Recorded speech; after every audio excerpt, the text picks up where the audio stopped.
Sorry. I'd like to call this meeting to order at 7 p.m. and welcome.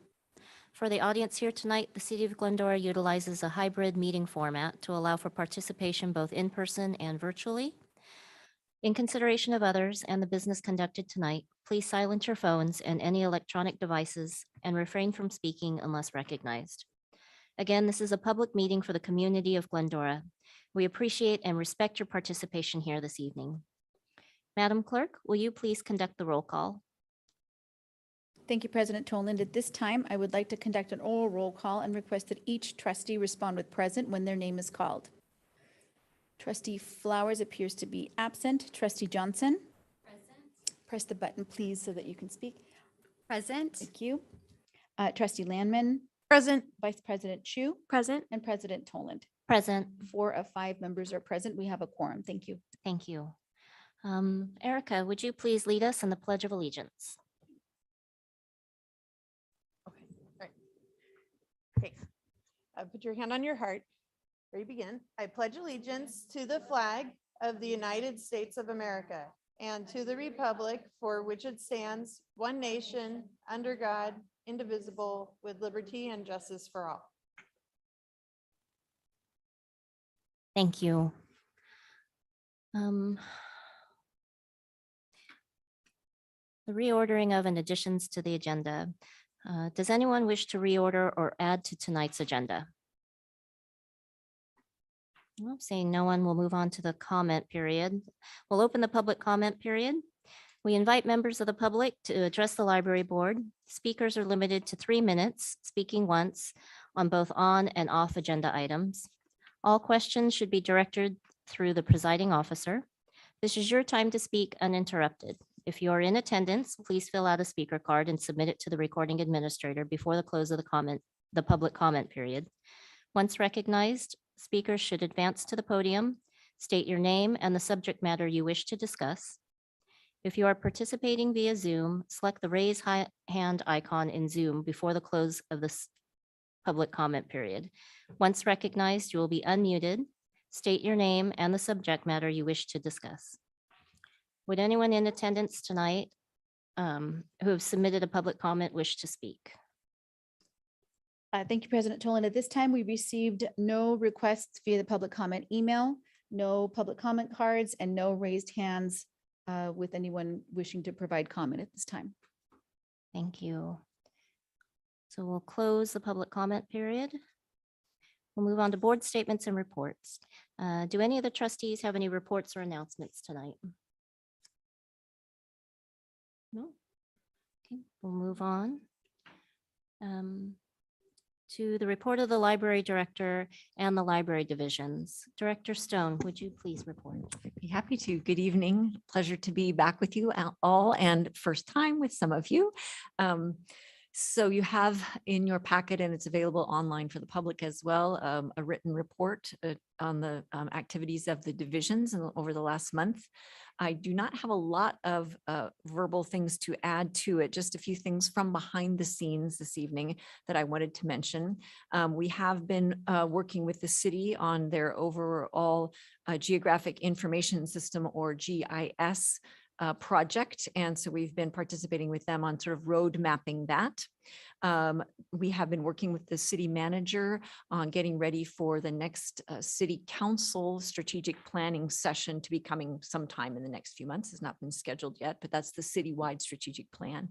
And we have actually spent many hours participating in the city's assessment of its new enterprise resource planning, or ERP system evaluation. They're looking at a particular system to see if it will suit our needs. And we've spent many hours in demos for that, assessing it for its possibilities. I should explain that is basically for the city what the integrated library system is for the library. So it touches almost every aspect of city business, and from personnel to finance, anyway, it's multi-layered.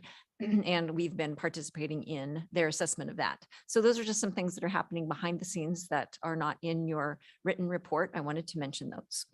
The rest of what we've been up to, so to speak, is pretty much going to be covered by the extensive agenda this evening, including the purchasing system information, our year-end wrap up, and of course, our item on the 50th at 140 South celebration. So one last thing I did want to mention verbally before taking any questions you might have about the report is just to say that, believe it or not, since we last met, it's been that long, the Night on the Plaza big fundraising gala did happen. And since we haven't been together, just to give a shout out to the Friends Foundation and especially to all of the community members who support the health of the community by coming out to support the library. I just wanted to say it was a beautiful evening and congratulations to everyone.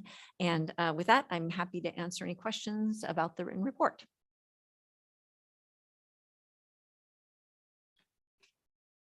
Does anyone have any questions or comments?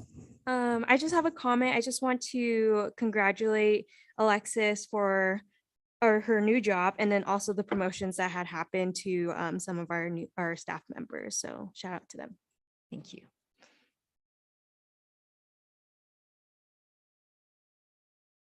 Okay, thank you very much, Director Stone. Thank you. We'll move on to special items. Introduction of the new trustee.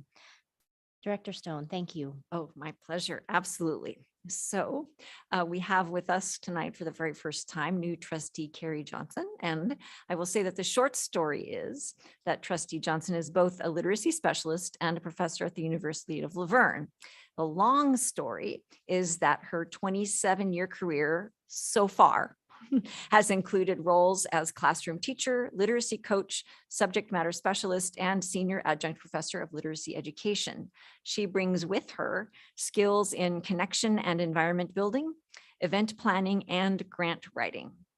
Now, in her personal life, when she says she's been, quote, very active in scouting in Glendora for the last 10 years, unquote, she's been trailed first class leader, camp chair, and fundraising chair, a key in cultivating relationships with Glendora Historical Society, Andrew Bell Castle, and the Irwindale Speedway. So in her application, she describes the aspirations for the library to reflect the interests of the community and to be a, quote, perfect conduit of service to the needs, values, and desires of the residents, unquote. So I give you Carrie Johnson. Thank you. Welcome. We're so excited you're here.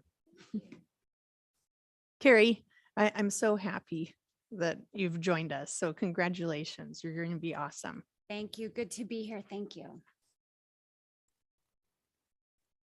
Moving on to the selection of president and vice president. I'll turn the meeting over to you, Madam Clerk. Thank you. At this time, I declare the offices of president and vice president vacant. Nominations are now in order for president. Are there any nominations for president? I nominate Brianna Chu. Thank you. Are there any other nominations for president? No, but I'll second that. Seeing no other nominations, I declare that Brianna Chu has been nominated president. Congratulations, President Chu. Nominations are now in order for vice president. Are there any nominations for vice president? I'd like to nominate Erica. Thank you. Are there any other nominations for vice president? No nominations, but a second for Erica. Thank you. Hearing no other nominations, I declare that Erica Landman is declared vice president by acclamation. Congratulations, Vice President. And I will now turn the meeting over to President Chu to conduct the remainder of the meeting.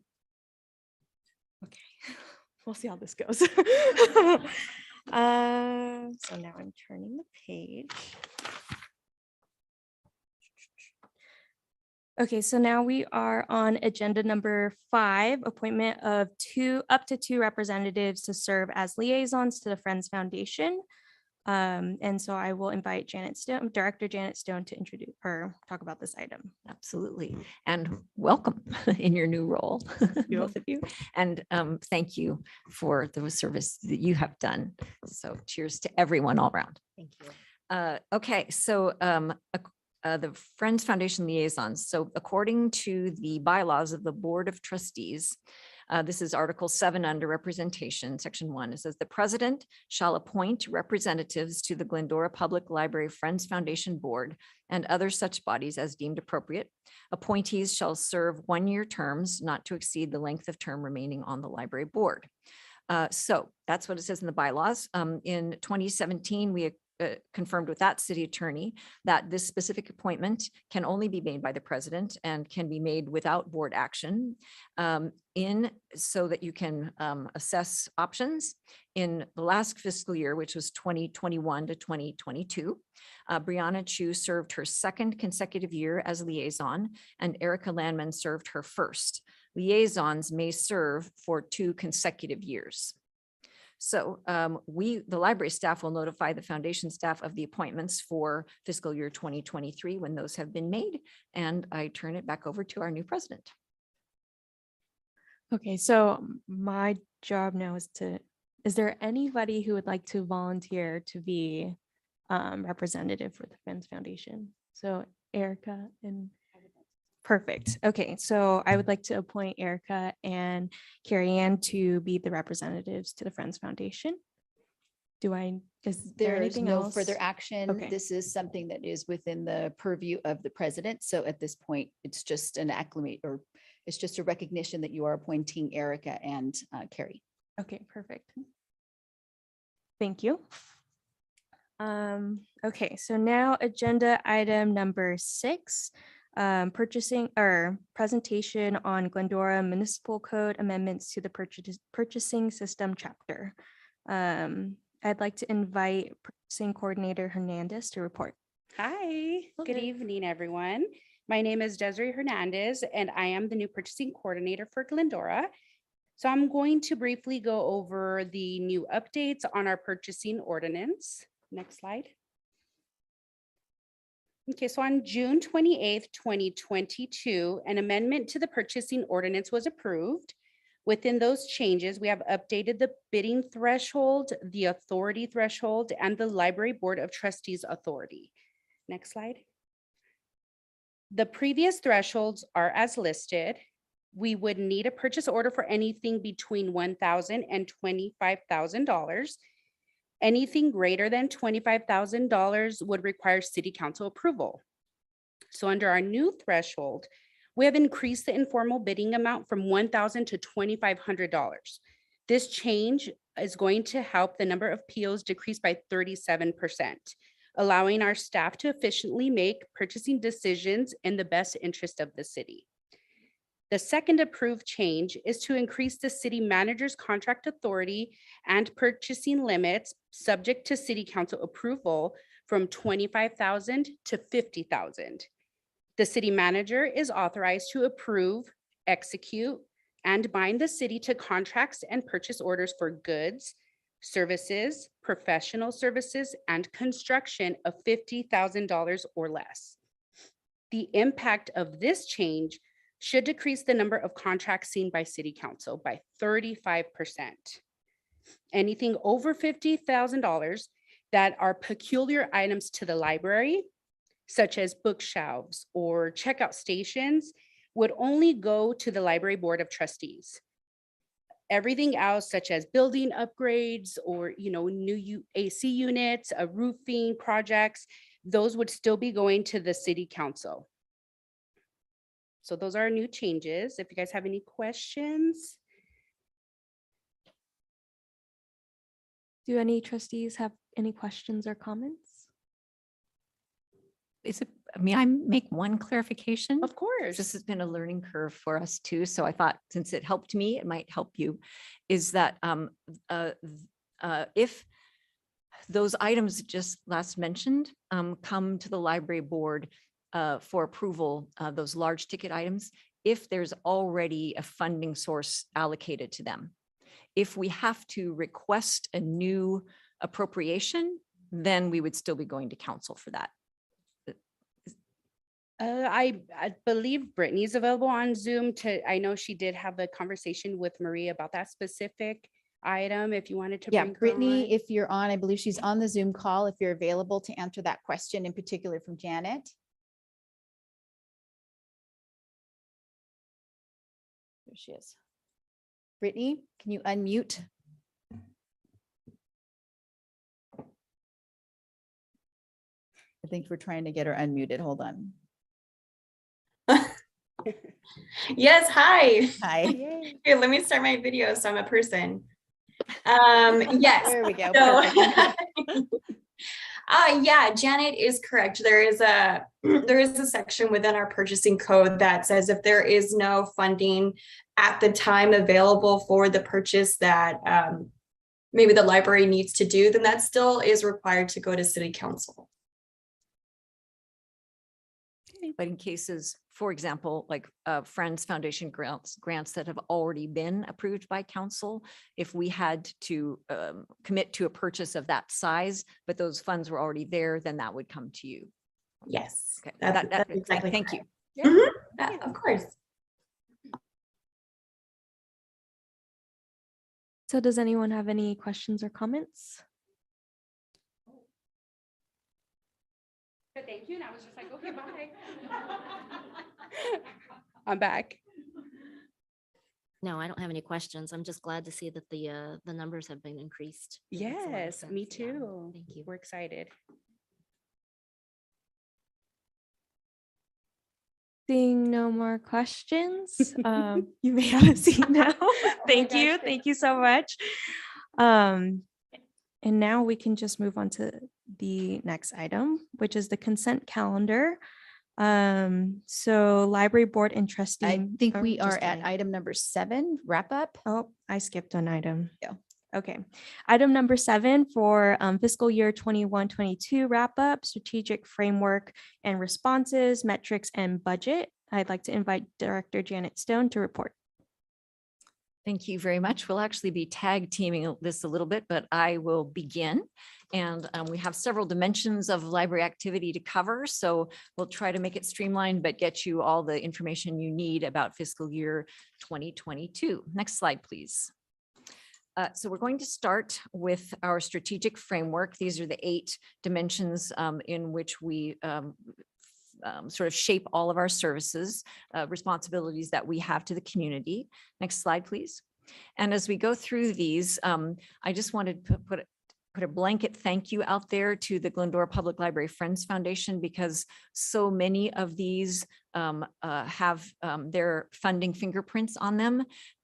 When we report on these throughout the year, we mark them in the director and division reports. So anyone who wants to see what's actually supported by their funding can go through those and see that. There are so many things on this evening's report that we didn't do that tonight, but that documentation is easily accessible. And I just, wanted to make sure we thanked them because certainly the opportunities for the public are much, much richer because of the support that they pull from donors like all of you out there. Okay, next slide, please. Okay, the first strategic framework responsibility we'll be talking about this evening is what we call proximity services. This is based on the idea that we are corporeal beings and the world of ideas needs to be like literally where we are, physically where we are. Next slide, please. So there are so many things to report on here that I had to sort of categorize them, and we don't have time to go through every single bullet point. So I'll just cover some of these major categories of the ways in which we bring our services nearby to the public. First of all, on site at the library headquarters, so to speak, we do have a lot of person-to-person connections being made, everything from a Battle of the Books hybrid program to connecting the public with the Aquarium of the Pacific, to the reopening of our study rooms after COVID, to the return of after hours programming. So lots of opportunities for person-to-person engagement. Next slide, please. We also are making connections out in the field. Our staff are not either headquartered in the library, but that is not where they spend all of their time. So places that we have been out and about in the community to bring the world of ideas nearby include the Friends Foundation micro fundraiser, the school district professional development days, and the Foothill Family Services and a local Department of Children and Family Services offices, among many others. And we tailor those visits and that information to what their clientele need. Next slide, please. So continuing in this aspect of bringing the world of ideas nearby, we also connect people with other partners in the community. Everybody from the city of Glendora's own water department to the Metro Gold Line and to the various service clubs throughout the area, but also many other partners in a variety of ways. We put the community in direct contact with them. Next slide, please. We also find ways to connect people with resources around the clock. So even when our headquarters are closed, there's lots of ways to connect with the world of ideas. These are actually only a few of the new ones for the year. We did a demo for the board last fiscal year. A lot of the other new ones include things on jobs and training. These here highlight new additions to online music, crafts, and video content. Next slide, please. A few other single kind of highlights about the bringing the world of information nearby. I think I typed this slide or copied and pasted it too fast. The fiscal year we're reporting on right now was actually a hybrid summer discovery challenge, not all virtual. So the first 2020 all virtual led into our being able to offer a hybrid one in fiscal year 2022. Next slide, please.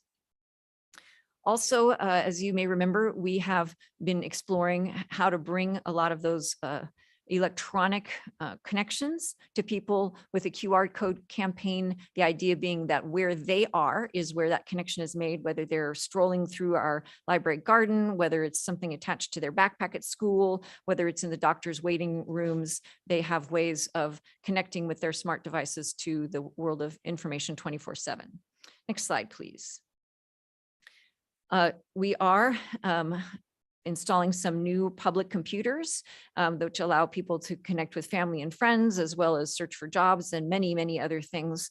In fact, those are being installed this week. And on top of that, we were also, it's not mentioned on this slide, but also expecting our library document station as a self-serve print station to be also installed this week as well. Next slide, please. So like I said, we do a lot of this proximity service. This is a particular slide I want to mention thanks to the foundation because they are helping us reimagine our main floor with some mobile components. Our mobile service desk was installed.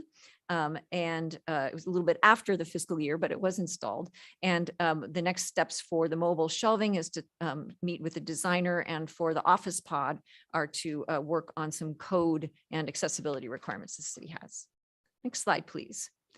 All right, finally for this category, of course, this year it wouldn't be complete without talking about the 50th at 140 South Glendora celebrations. We have a separate agenda item on that, but I just wanted to make sure we tipped our cap to all of the very numerous ways that the public connected with the world of ideas in special ways because the building at that address turned 50 this year. Okay, next slide, please. So proximity is one of sort of our richest sort of service responsibilities. The next one is human development. This has to do with the idea that human beings learn skills to interact with the world of ideas all their life. And there are lots of kinds of human development, but these really, we try to focus them on literacies that help people interact with that world of ideas. Next slide, please. So when I made these groupings, I wanted to talk a little bit about the why behind some of the programs that we may take for granted, for example, like story time and that sort of thing. So a lot of these programs have underlying reasons in terms of human development and the way people access words and ideas and other kinds of tools. So among them, for example, are having their reading habits and skills encouraged, practicing print awareness and motivation, interacting with stories and details, exploring plot, genre, and story sequencing. These are all examples of ways that human beings develop the ability to work with concepts, whether they're written or oral or mathematical. So on this list, you'll see things all the way from Talk Like a Pirate Day for the youth, all the way up to the Murder Mystery Dinner Theater for adults. Next slide, please. So ongoing in this description of the why, other realms of this include learning research strategies and resources, honing critical thinking skills, developing skills in drawing representational figures, associating meanings with artwork. These are all different kinds of human development regarding the world of ideas. And sometimes the things we do, we forget to talk about those underlying reasons. So obviously everything from the weekly craft and science activities to the badge design contest bring up some of these skills. Next slide, please. So here's another sort of set of skills: developing team building, gaining job interview, on-the-job training, customer service, and real-life experience, learning about leadership, honing communication and productivity skills. So as you can see, we're getting into a different kind of realm of human development. And lots of different ages participate in these kinds of things. The Battle of the Books for the teens, professional development mixer that we're starting to experiment with for city staff, stories and crafts planned by our local Girl Scout troops. So that works both for the recipients of the craft and the planners of the craft.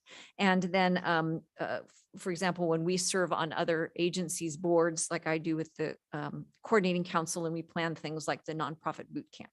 Next slide, please.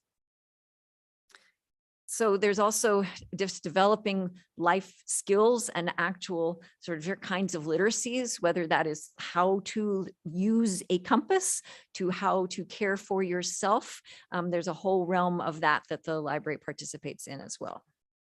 Next slide, please.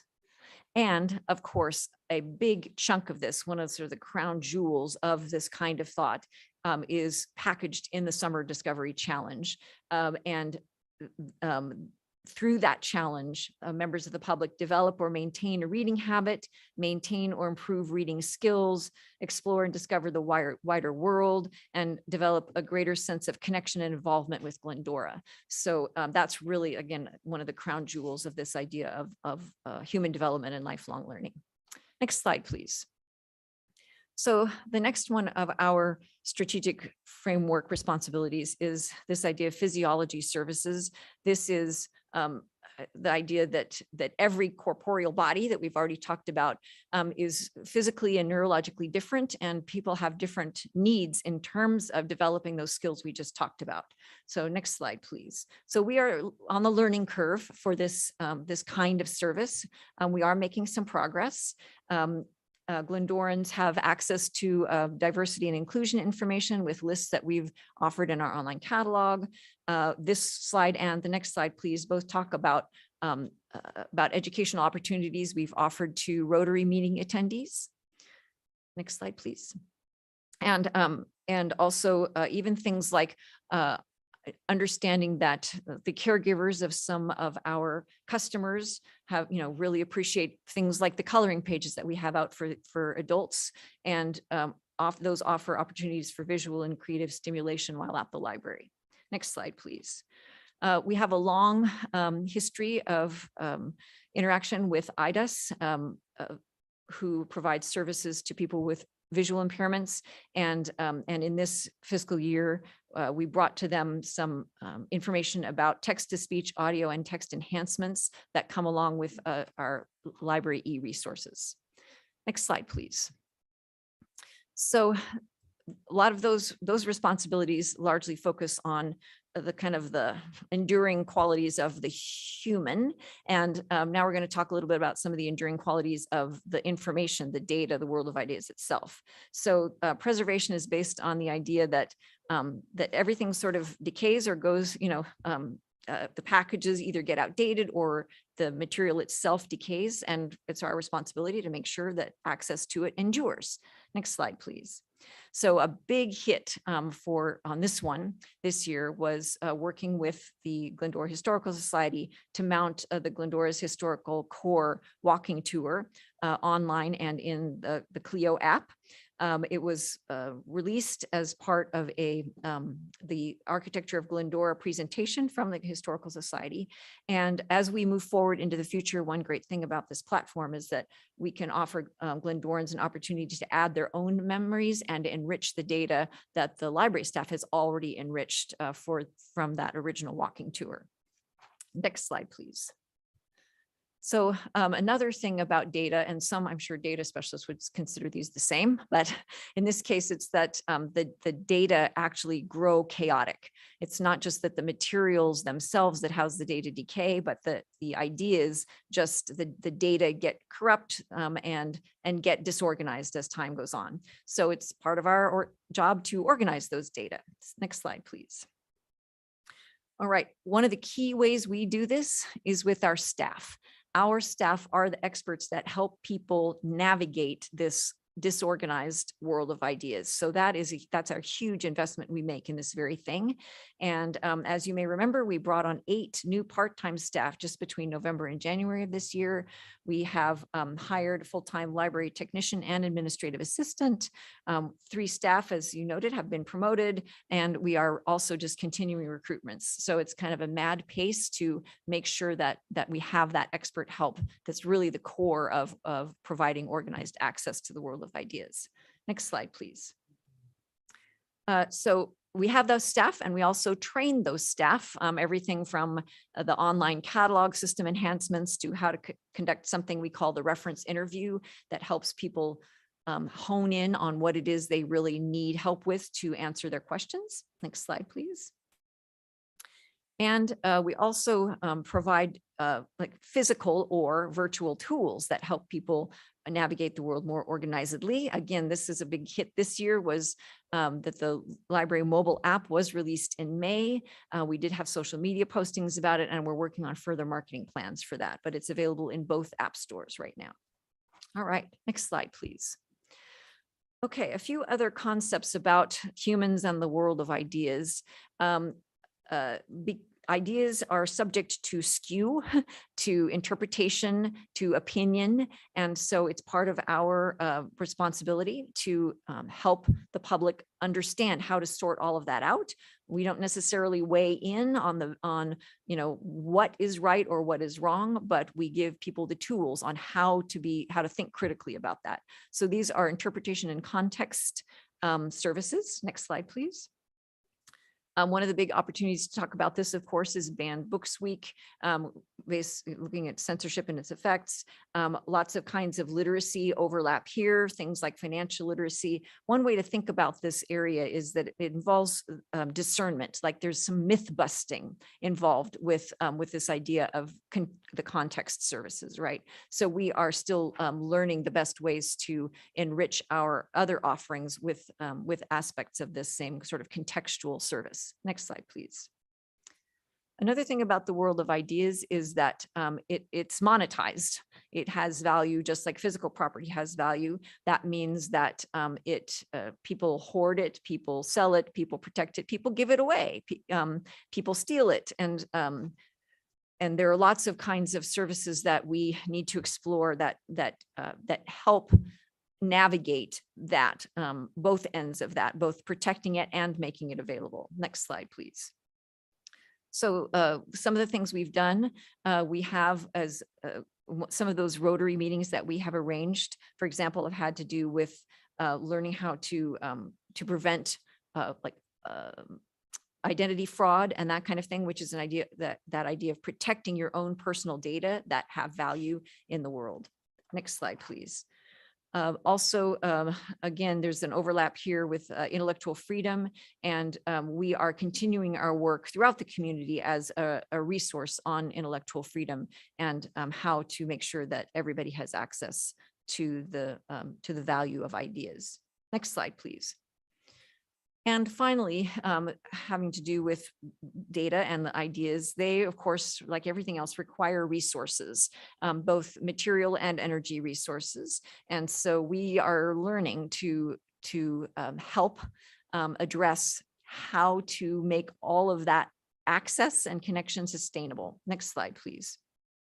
This is basically an acknowledgement that the memorandum of understanding we now have with the Friends Foundation is much more than just this element, but we shouldn't forget that that the book loft, which has its home in the library, is really a great model for this idea of reusing and recycling the containers of information. And among the many things it does, the MOU helps sort of secure the ability to do that on library property. Next slide, please. So we do have, this isn't what I call this, this is a separate category, not one of the 8 responsibilities, but there is this idea of sort of clearing the way for all of the other services. And so we always have this category in our reports. Next slide, please. And really, one of the big things here is that ongoing relationship with the Friends Foundation. You can see the numbers that they committed to last year and that have been requested for this fiscal year. Many hundreds of thousands of dollars that are possible going into opportunities for the community because of the great work that they do. Next slide, please. So I discovered as I was putting together all these data, which by the way are maintained continually all year long, as you have seen by the library's great management team and the staff that feed numbers into their work. But there are some areas that really kind of touch everything. They touch all of our community's opportunities. And so rather than try and slot them into just one of the other responsibilities, I wanted to pull them out and make a couple of comments on them. Next slide, please. So one of them is this idea of modernizing public services. This is a couple of these, by the way, relate pretty directly to the city strategic plan. This one, the City Council approved a contract to migrate the library's integrated library system. I mentioned that before. That's our system that touches like every part of the library business, the way the ERP touches every part of the city's business. And that was migrated to be hosted on the cloud so that it will be easier to upgrade. And at the same time, it was upgraded across 13 missed upgrades. We were that far behind. And I have to give a shout out to Library Services Manager Cindy Romero, because she was the library's contact person with the vendor and with IT who really made all of that happen. So that's a major thing. We will be able to stay much more modern moving forward because those services are now hosted with the vendor. Next slide, please. The staff, I mentioned that they are key in the organizing the world of ideas, but really every single thing I've talked about tonight is reliant on the expertise of our working force, right? So another thing, and this is on the city's strategic plan, is this library department classification and compensation review, where we will be looking at the library's jobs, how to describe them, comparing them to other agencies and inside our agency, and making sure that we are doing everything we can, at least to compensate them fairly. And as you may notice, when it was reported to council in August of 2022, that was considered 20% complete. And we're looking at proposals from consultants to do that right now. So that's the first chunk of our fiscal year wrap up, specifically the strategic framework chunk. And I'm going to just take a pause here and find out if anybody has any questions before we move on to the next chunks.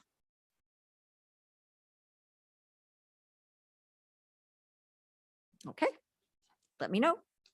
All right, so the next section is about metrics, and a couple of things behind in the background here. Next slide, please. Next slide and next slide. Okay, thank you. So the data entry process we have for recording the business of the library in terms of numbers had been largely unchanged since about 2005, probably before that, at least 2005. We started revamping the monthly summary that we bring to the library board in 2017. We started experimenting with some graphs to supplement that in 2019, and we continued that with the report that's in this packet. The detailed sheets that you see twice a year, including in this packet, had not been structured to support those visual data efficiently, so we are reworking those. The California Public Library Survey is evolving its own data collection, and since we report to them every year, we are revamping our statistics to make that reporting easier. We also, there's now a Public Library Association, a national benchmark tool, and we'll be looking at that for new views for analysis and see if there are other enrichments we can bring to our own local statistics. And finally, Administrative Assistant Gabby Thompson is now working with the rest of the management administration team on reworking several parts of this process as just described. Next slide, please. So the goals of doing all of that are to reduce the duplication of data among our source files because we were entering a lot of numbers a lot of times over and over again. We are trying to reduce that re-entry of data because errors can proliferate there. We're trying to use best spreadsheet practices so that those visualization tools like the graphs are easier to create for you. We're trying to represent and centralize the data that are required by the California Public Library Survey. We're still in the process of ensuring that the descriptions in the detailed stuff that you see are methodologically accurate of what's being measured there, and that we just have to go through layer by layer and do that. And then also, as I mentioned before, this new benchmark tool, this national one, we're learning how to utilize that. So that's a little bit of the context for the many pages of detailed statistics you see that feed into the monthly statistical report that you get every month. And there's several of those in this packet. To go over some of the notable impacts and that sort of thing, I'm going to invite up our management analyst, Elke Cathell. Thank you. Thank you, Janet. It's so great to see you all tonight. It's been a couple of months now, so excited to be here again. I'm going to just talk about some of the things that impact our statistics, especially the year-end statistics. You probably have seen our 25-page document. Lots of good information in there. So some of the things that are impacting our statistics, for one, of course, is COVID. So really fiscal year 18-19 was actually what we consider our last normal year prior to COVID, because we started closing the library in fiscal year 19-20. So our statistics kind of reflect that. So the numbers that we are comparing fiscal year 21-22 to, which is 2021 numbers, those numbers are still affected by COVID. As you probably could see, some of our programming numbers look a little different, and we are reworking those based on state library statistics. And we were not able, because we in the past have collected our numbers completely different, have not been able to work our new numbers or compare the old numbers to the new numbers. So that's why our numbers are a little off on programming, but hopefully as we continue, those numbers will be clear, and it'll help us when we report to the state library. It'll definitely make it a lot easier for us. So we have some changing service models. We are staffing our public service points differently. We have a mobile desk, so that's also reflected in these statistics.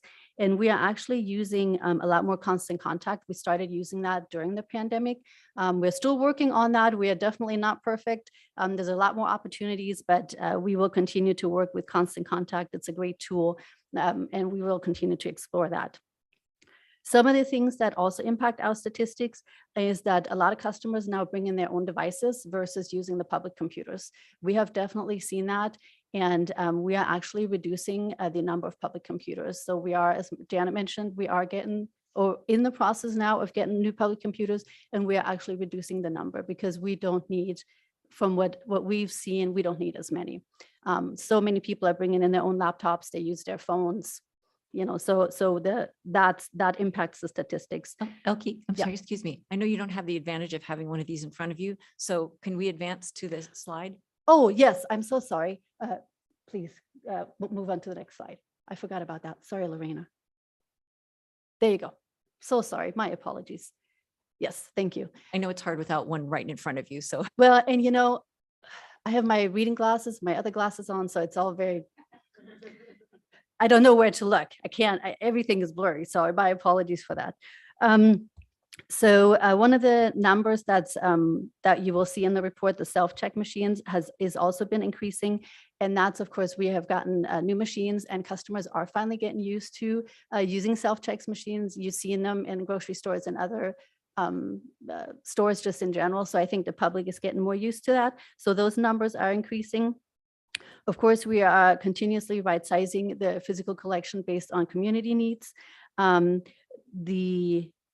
COVID, we actually offered a large number of virtual programs, which we have cut back on as we are starting in-person programs again. So that may look like a decrease in programming, but it's actually not. We're just switching the model from virtual to in-person again. Of course, school is returning to a normal schedule, so that kind of impacts our statistics as well. A huge impact for us was the increase of our volunteer age requirement from 10 to 12. So we're losing 2 years of volunteers. So you may have seen that in our volunteer numbers. There has been a decrease in those. Social media, of course, there have been some changes in how the social media outlets report, how we get numbers from them. So that impacts some of the numbers that we get. Next slide, please. I remembered. Thank you, Lorena. So as we look at the statistics, just a few things to point out. The electronic circulation actually saw a decrease over fiscal year 2021, and we believe that may have to do with the COVID regulations easing up. People are actually able to come back into the library instead of using online tools. So that is a reflection of that. Good thing to report, our library visitors are actually increasing every month.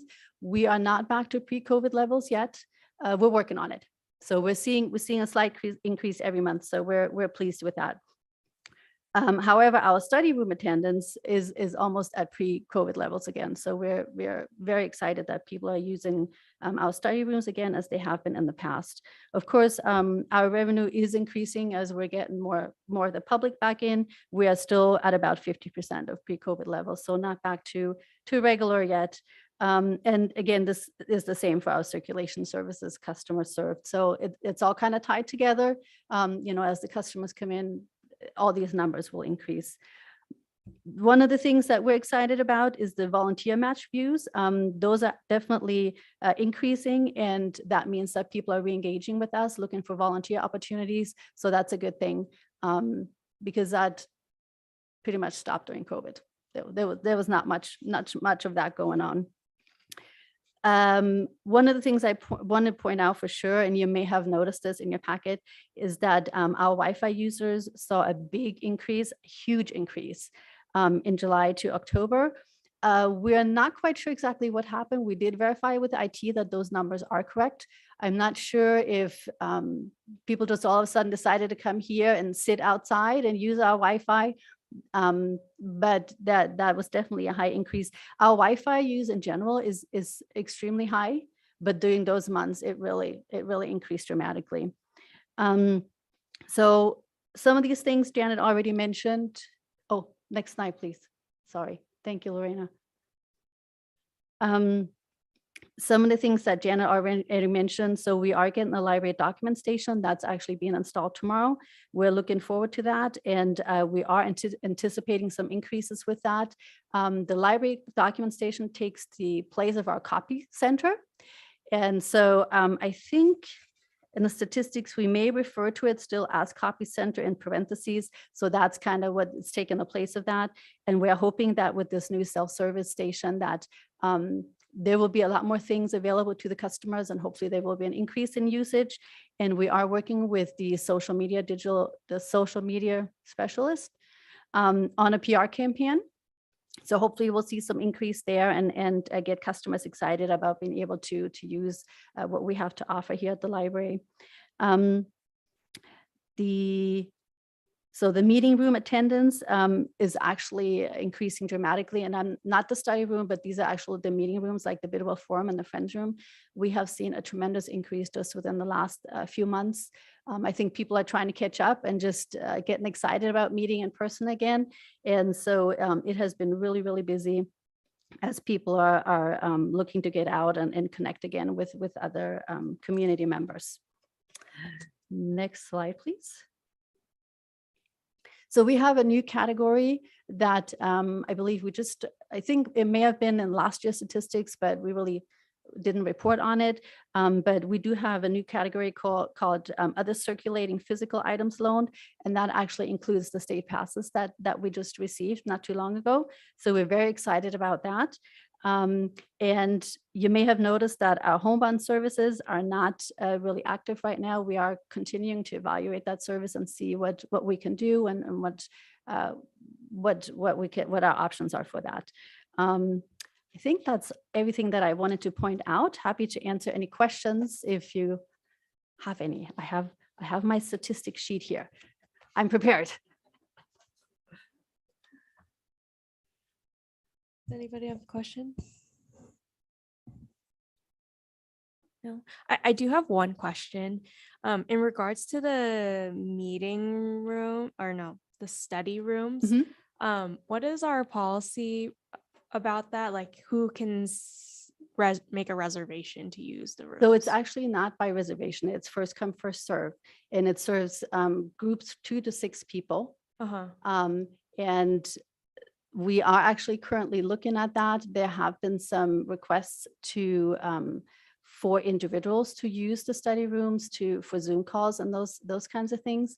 And we have been documenting those requests so that we have some data as far as how many times it happens. And so we will be looking at options. We'll have to look at it because the study rooms are definitely being used a lot Uh-huh. by homeschool groups. Because it is a smaller meeting room. It's not as big as a friend's room, right? Right. And so it is very convenient for those smaller homeschool groups. So we will be looking at that. Perfect. That's exactly what I was gonna get at. Yeah, it's especially I think with the increase in Zoom, a lot of companies use it just for interviews and those Yeah. kinds of things. And so we have definitely seen an increase in that. Yeah, I'm Yeah. one of them. How are you? I think earlier today I tried to use the meeting or the study room because I had a Zoom meeting, Yeah. but I wasn't allowed to, but there was no one in the room. Yes. So Yes. yeah. And that, yeah. so So I'm glad to know that you guys are keeping track of that. Yes, and that is exactly the issue that we're running into. So we need to look at and evaluate all the data and Perfect. go with the you. times and see what we can do. Thank Yes. you. I have a question about the study rooms. Is there a duration of time that the room could be occupied or checked out? Yeah, it is 2 hours. 2 hour, Thank you, are Susan. they able to add extra time or no?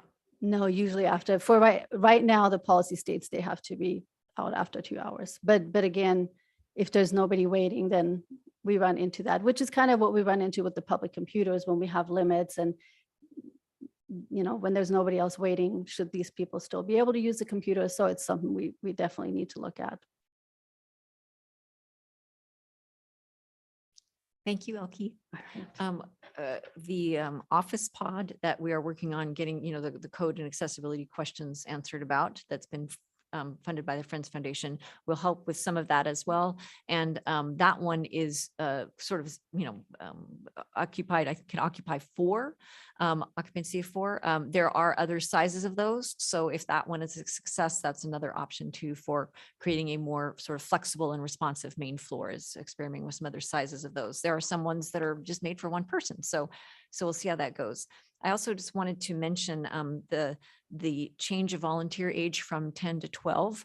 There's one way to look at it, to say we lost 2 years of volunteers, but really one of the things when you're between 10 and 12 years old that we're doing is introducing you to the world of volunteering and what it means to make that commitment and what it's like to be in a workplace and all that sort of thing. So that part of it, we are still offering to the 10 and 11-year-olds without having them be part of the volunteer workforce, so to speak. So the youth library leaders was actually sort of generated because we wanted to offer that really young group a chance to still develop those same sort of skills and ideas and experiences that they would have volunteering, but where we are not putting them to work the way we do ages 12 and up. So one way to look at it is we lost 2 years of volunteers, but another way of looking at it is that we are bringing them those same educational opportunities in a different way. I don't know, I'm pretty excited about the future of that. So just wanted to put that in context a little bit. Thank you for your great questions, and thank you, Elke. The next chunk of our fiscal year wrap up is about the budget, and just a little bit of background about the budget. In June of 2021, there was a 2-year budget and capital improvement program that covered fiscal year 22 and 23, and that was approved by council in June of 2021. That included fiscal and narrative components, and I neglected to mention here that it also included a batch of performance measures. Those performance measures are basically that statistics summary sheet that you get every month. There are several of them in here for different periods. So we're not reviewing that again here because you get that all the time. But I just wanted to make sure I mentioned that in addition to the fiscal and narrative part of the budget, there's also this performance measure part that's like the statistics that you usually see. Last May, the board was provided an update on the budget by the city manager and by me. And then in June, the council adopted what they call the mid-cycle budget for that second of those 2 years, fiscal year 23. And that time, it just included the fiscal components. So the narrative part, the work plan, the goals part, we're still kind of working on that one from 2 years ago. That's still the active goals document, so to speak, for the budget. So onward, next slide, please. So for the fiscal side, to take you through a few of the expenditures and other things of note in those numbers, I'm going to invite Elke back up to talk with you through this part. All right. Thank you again. So a couple of things to point out as you review the budget report in your packet. Some of the account numbers that are listed in here, we actually do not have any control over. We don't budget for those, and those include, of course, regular part-time, the retirement accounts, and any kind of benefits that are listed on here. So if you look at the budget report, all the numbers here, hold on, let me get my report. All the accounts that start with 4,100, 41,000 going all the way to 42,000. So those are accounts that we actually do not control. We certainly have input, but we do not calculate those numbers. We don't do anything with those. That's all organized by finance. Okay, I have that. Next slide, please. See, I remember. Thank you. So some of the things to point out, a lot of the accounts actually are impacted by still of COVID. We have, reduced traffic, we have fewer staff. So those things impact numbers such as our office supplies, of course, because we have less staff using office supplies. We have less public in the library. So overall, we're just using less supplies. With building materials in general, we, and you probably know this, there's been a shortage of supplies. Just things are not available even when we do try and order them. Sometimes they're back ordered for 8-9 months at a time, and we're lucky to get them at all. Vacancies also impact building supplies because we just do not have the staff to go around all the time and check on things like we have done in the past. So it's more of a, as things happen, we try and fix them. And then again, we run into the shortage of supplies again. So those numbers all impact our building materials account. Also, we do have from previous years, because we have been using less, we have some supplies that are left over, especially our cleaning supplies. We received a lot from Public Works during COVID, and we didn't use it all. So instead of purchasing new supplies, which is normally what we would do, we're just using what we have. At some point, we will get back to using what we normally would use, but right now we're not at that point yet. Next slide, please. So in our printing account, I think some of the things that you will see reflected in there is the use of constant contact and our social media, and see it instead of using print material. We find that it can be more effective to use social media. It kind of depends on what it is, and that's why we work closely with the digital media specialists and get his recommendation on things that we should be advertising on social media versus constant contact or even print material. So we do see a shift there, and that is reflected in our printing material. In our postage account, so we took a look at that. Honestly, I'm not sure why we went into the negative on that account. We did check with the city clerk. We did some research. We had some really large mailings the previous fiscal year. Before we were opening back up, we sent a lot of mailings to customers. And so that was a big chunk. But this last year, so fiscal year 21-22, we did not have that. I think it has to do with postage going up in general. And I think that's what's reflected in this. The bank service charges that you see on here, and you see that we have not drawn from that account at all. That is in anticipation of our e-commerce that we are still waiting on. We're working with finance and our vendor on it, and hopefully we will get that going so soon. But in order to be ready for it, we wanted to get that budgeted, and so it's been on the books, so to speak. Next slide, please. Another account that I wanted to point out is the training and education account. You will see that we did not use that. We try and use our training and education because of course it benefits the staff, which benefits our customers. But the staffing vacancy actually reflect that. We just don't have any staff to send right now.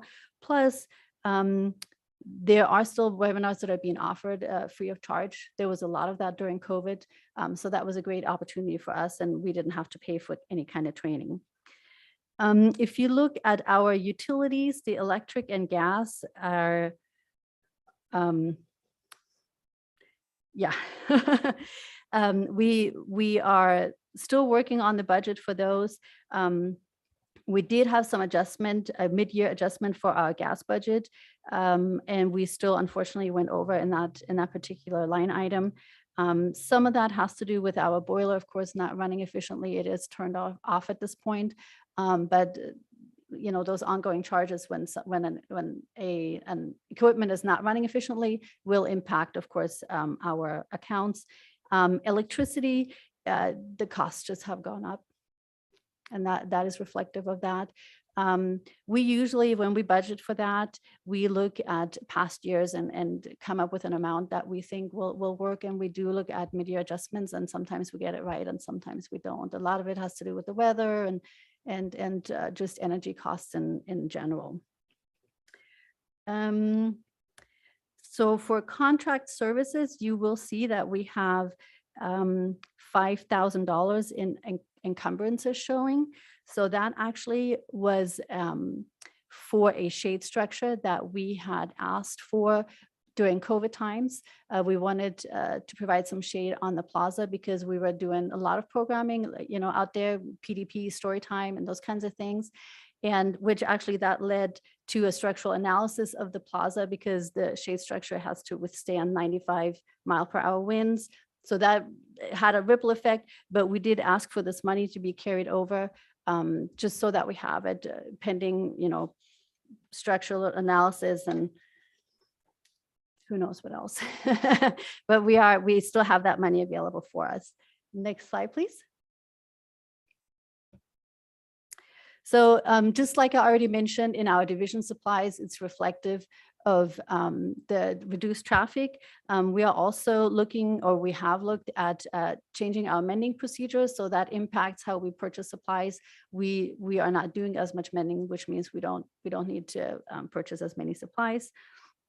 And then you will see in the budget report, the temporary in lieu of perm.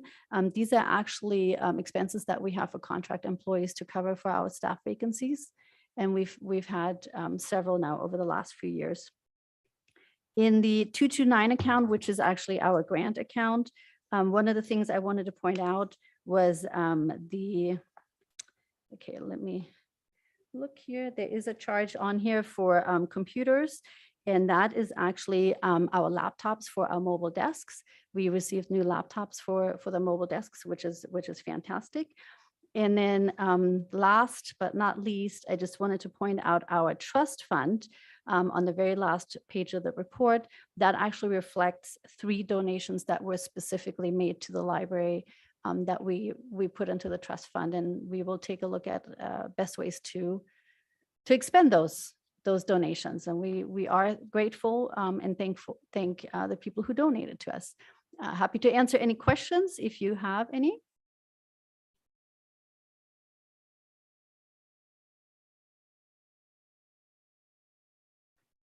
Thank you, Elke. So as I mentioned, also in the budget is are these narratives, which include the goals that the library proposes each budget cycle. So this is basically an internal update for those because those did not get updated with the city's mid-cycle budget this year. So there are, these are, the goals are the ones that are listed in that original 22-23 adopted budget. There are many overlaps with the strategic framework provided, update provided earlier. So these highlights are going to be really quick. We've seen a lot of this already. Many reflect the goals in the city's 2020 through 2023 three-year strategic plan. And so you'll also see some updates in here that were provided to City Council in August of 2022. Next slide, please. Okay, so just a few things of note in this sort of internal update of our goals.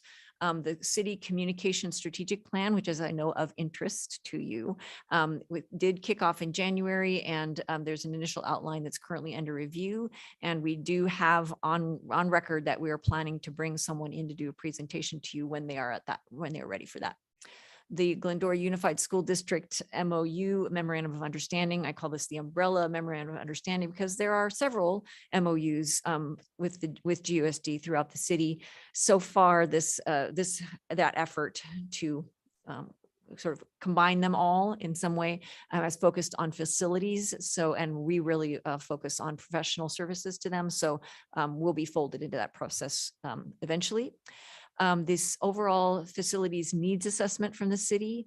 They anticipate, they did at the time, recommending award in September of 2022. We may see that pushed just a few weeks out, and then completion of the assessment by March of 2023. And then community survey, those results with the library, as you probably remember, consults with the city manager each time they do one of these community surveys, and those results will be shared with the city council next month. Next slide, please. All right, so those are a few of the things that we didn't capture with our coverage of the library's strategic framework, and happy to answer any questions about fiscal year 2021, 2022. I just have a comment. I'm looking over the final expenditure reports for 21-22. I really appreciate the fiscal responsibility shown here. I mean, these numbers show that you've kept within budget and exceeded budget. I mean, it just, these numbers really show the responsible nature of the library and its services. So thank you. Thank you.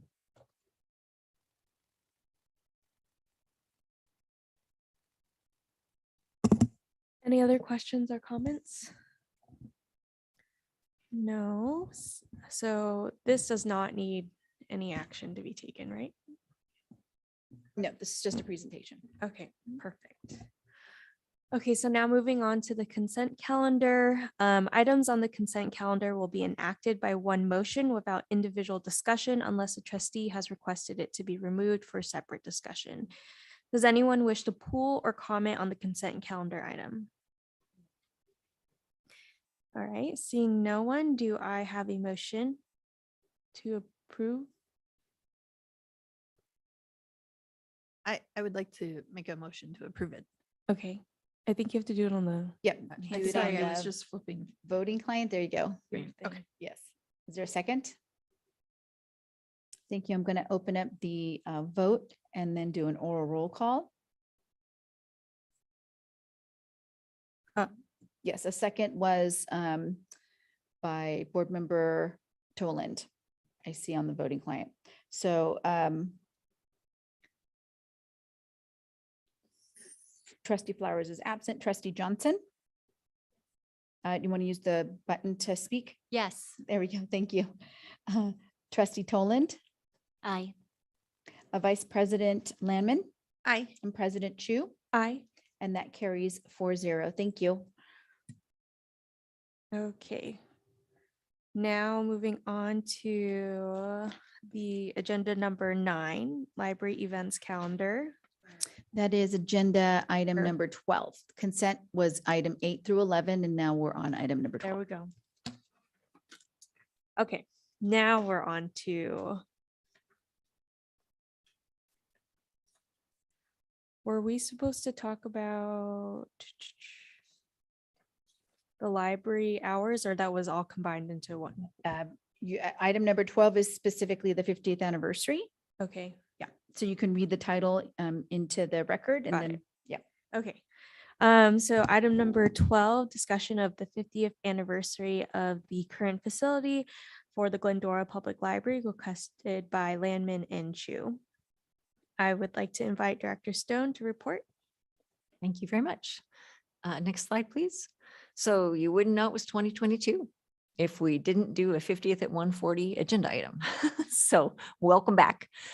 Just a little bit of recap reminders. We did have some specific goals for celebrating the 50th at the address 140 South Glendora.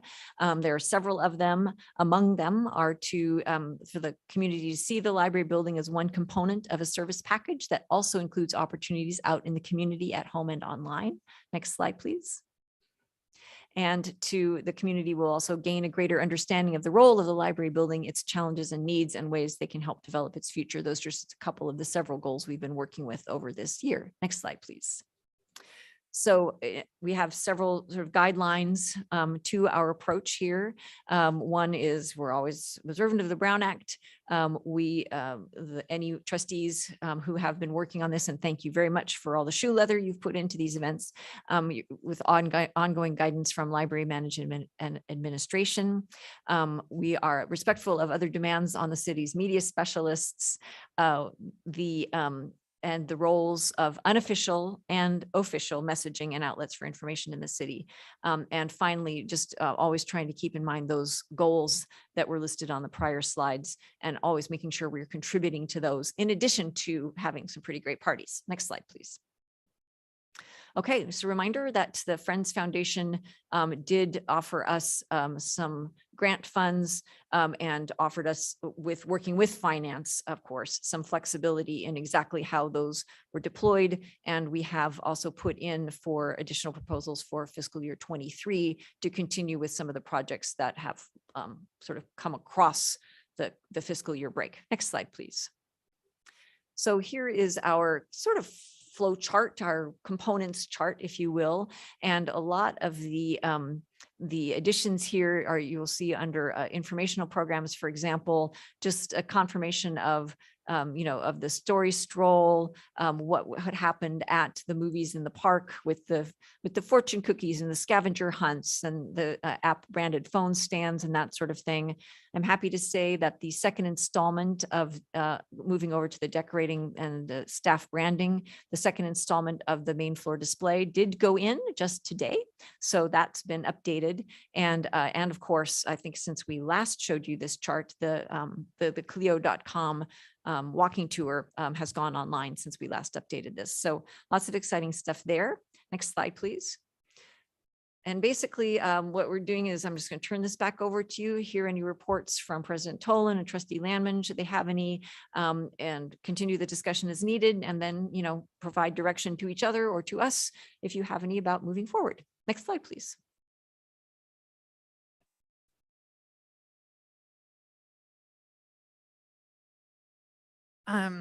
Well, last we met was so long ago, but that we had the Back to the Future movies in the park event. That was huge. I think the community enjoyed the event. I don't know if you received any direct feedback from anybody mentioning it, but everybody I heard, they thought it was very clever and a lot of fun. And that was a nice event to see. So it was very successful, I felt. So we were giving back to the community and just reminding the community that we are here for them. The library, well, the library is here for them. And the library has been there in its little building for 50 years now, just reminding of that. And regarding the artwork, nothing really went on during the summer because I could not reach any of the teachers. Sorry. Everybody was gone except for me. But I'm going to start that up. And I was thinking if the students have a problem, with having a little art display completed by the end of the semester, we may have to push it over into next calendar year.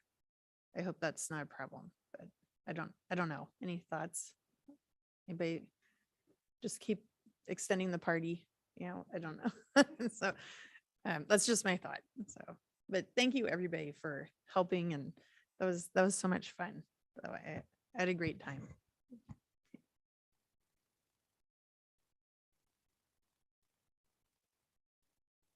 Well, thank you to both Erica and Tomoko for really doing a lot of the work and brainstorming behind all of the events for the 50th.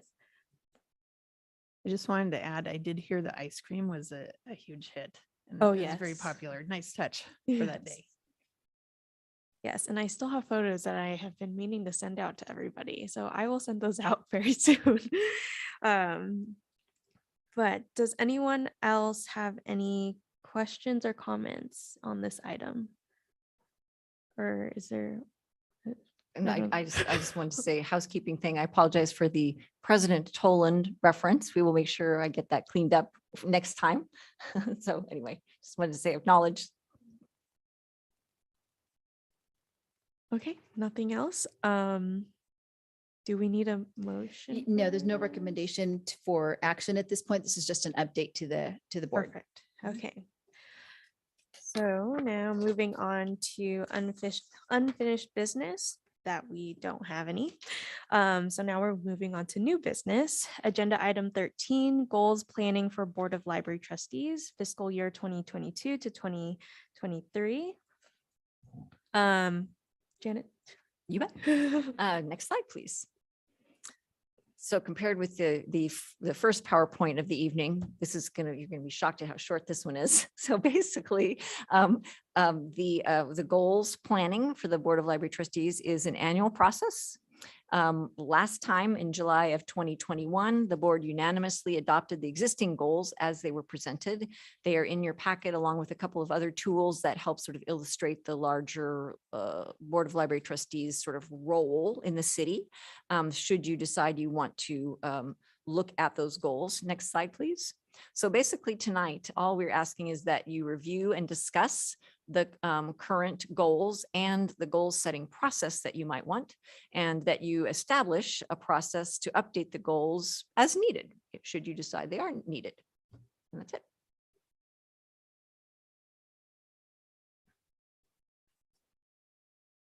Does anybody have any questions or comments or changes they would like to make to the fiscal year goals? I was just wondering if, just looking at when we did the goals last year, different people had different formats. Do we need a standardized format? So I think you're referring to the trustee review, Yeah. annual review. Mhm. So we used this document to base our reviews off of. That might be a separate item. Yeah, believe you're talking about the self-evaluation. Right. So this is a single document that was used. Well, yeah. Okay. Okay. Okay, so anybody have anything? And just a comment on whether or not we should keep these goals. For me personally, it makes me mindful of why we're here and why we choose to volunteer. So I would like to keep it because Mhm. personally it does, I think it's good for me. I agree too. Agreed. Okay, so do I have a motion to keep it as is? I would like to make a motion. Keep it as. Yeah, I'm going to update the recommendation to reflect what you're requesting at this point. So at this point, it would be to have current Board of Library Trustees goals and goal setting process remain the same. Is that correct? Let me modify that. I need to activate it for you. Okay, I'm going to open for a motion. I made a motion. Thank you. Is there a second? You want to, is there a second? Yeah, Tomoko did. Tomoko, okay, great. I'm going to go ahead and open it up so you can vote and I'll do a roll call. Trustee Johnson, Aye. Trustee Toland, Aye. Vice President Landman, Aye. and President Chu. Aye. That passes 4-0. Thank you. Okay, so now on to agenda item number 14, review of city administrative policy 4.05, policy concerning collection development. I'd like to invite Library Services Manager Cindy Romero to report. Good evening, everyone. Welcome back. We're happy to be back in person with you. We can go on to the next slide, please. So as you know, the Board of Library Trustees systematically reviews all library policies in accordance with city policies and procedures. As part of that, we are bringing before you today the policy concerning collection development, which is number 4.05. Next slide, please. Which is 4.05. The last time that we reviewed this policy was in March of 2018. So it's been 2.5 years since we've reviewed this particular policy. No, sorry, 4.5. I can do math, I promise. Next slide. Comment on my math skills. So the collection development policy has several purposes. It guides the staff in the selection of materials with respect to content and quality, as well as budgetary and space limitations. It informs the public about the principles upon which we make those selections. And it also defends intellectual freedom, which is why you see some of those attachments to it, the freedom to read, freedom to view, and the Library Bill of Rights. Next slide, please. As we reviewed this policy, we took into account a variety of different kinds of things. We didn't just make it up on our own. So we looked at staff input, different things that we have come across in the last 4.5 years, the American Library Association's recommendations for collection development policies and intellectual freedom, other libraries policies, the California Library Services Act knowledge base, which pulls a lot of policies together that we can review, and also the 2020 census data for updates to our community information. So next slide, please. The changes that you have before you reflect change in format, to be consistent with the City of Glendora policies, strengthening language on inclusivity of viewpoints and formats, updating demographic statistics. Of course, this is the first time we've seen the 2020 census as we've updated this policy, and updating the language based on recommendations from the ALA. Next slide, please. So the recommendation is to approve city administrative policy 4.05 concerning collection development as presented. Be happy to answer any questions you may have. Any trustees have questions or comments? Okay, seeing no one. Thank you for taking the time to really do a lot of research on updating this policy. And do we have a motion? A motion to approve. Is there a second? Anyone? You can use your mic to say Oh, I second. second. Thank you. I'm going to open up and do an oral roll call vote. Trustee Johnson, Aye. Trustee Toland, Aye. Vice President Landman, Aye. and President Chu. Aye. That passes 4-0. Thank you. Okay, now on to board and staff closing comments. Does anybody have anything they would like to share? I just want to say I'm very excited for your leadership and for Erica's leadership in the next couple of years. I know you guys will do great. And it's Thank been an you. honor to be on the board with you guys. Just some of the numbers that Elke was going through tonight, even with the main floor closure, how the library remained open, the services remained open throughout. And I'm just so proud of this group and I'm so humble and grateful to be part of it. So thank you. I just wanted to thank everybody for an amazing first year on here. This was such a wonderful experience. So it's been awesome. Thank you. former President Toland. You did an amazing job. You were the captain of the ship and great, job. So nice work. So great job. But thank you again. And President Chu, you're going to be amazing. Thank you. Bravo. And I can't wait to work closer with Trustee Johnson. So great job. You too. Yeah, just echoing what Erica said. Thank you so much for your leadership last year, Tomoko. You set a very good example, and I am going to try my very best to do just as good as you did. Anything else? Okay, then I now adjourn the meeting at 8:25 p.m.